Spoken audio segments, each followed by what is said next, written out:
that's kind of what I teach people now, is to just own your stuff. And it's not going to be easy. And when we do make mistakes in our life or go through difficult times, it's nothing worth building is a handout, right? So you have to go through the grit. You have to go through the really tough times. And sometimes you just have to be alone and you have to feel all of these emotions in order to change or in order to know what's not for you. It didn't even bother me, but you do have to kind of have a thick skin, and you do sometimes have to read things that you don't like and that aren't nice. But that's the world that we live in. And as long as you can own your story, that is what takes the most courage.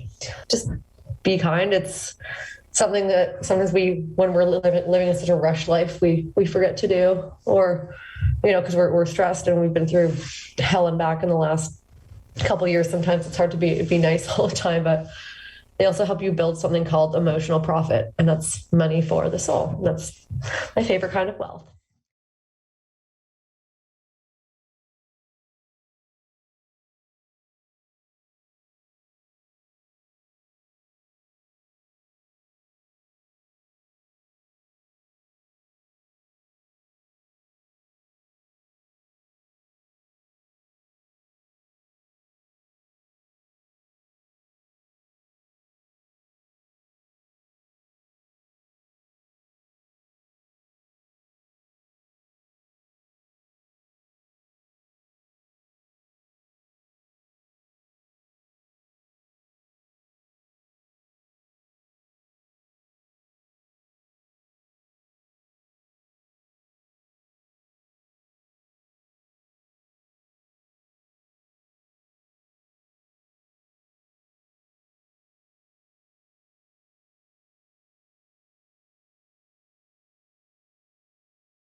And the last one is sincerity.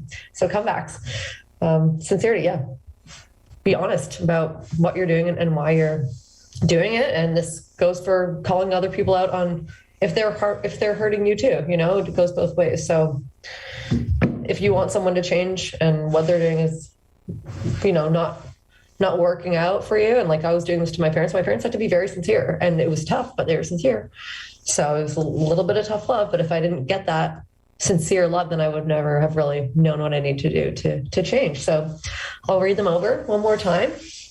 And then, so yeah, C is for commit, O is for ownership, M is for morals, E is for educate, B is for believe. Oh, did I say educate? Did I forget the E? Oh, I think I forgot the E. Anyway, the E in comeback is for educate, and that's teach others what you've learned along the way. B is for believe, A is for accountability, C is for courage, K is for kindness, and S is for sincerity. And then I'm going to close with this final little essay that I wrote. It's short. So the anatomy of a comeback. We've all been there. We do something or something happens that sets us back. Sometimes these things are in our control, and sometimes they aren't. No one could have predicted the chaos that these years have brought, but when we are down, we can't stay down forever. There you go. And it concludes my anatomy of a comeback. So on that note, I hope everyone, feels a little more hopeful and feels inspired and is ready to kick butt in 2020.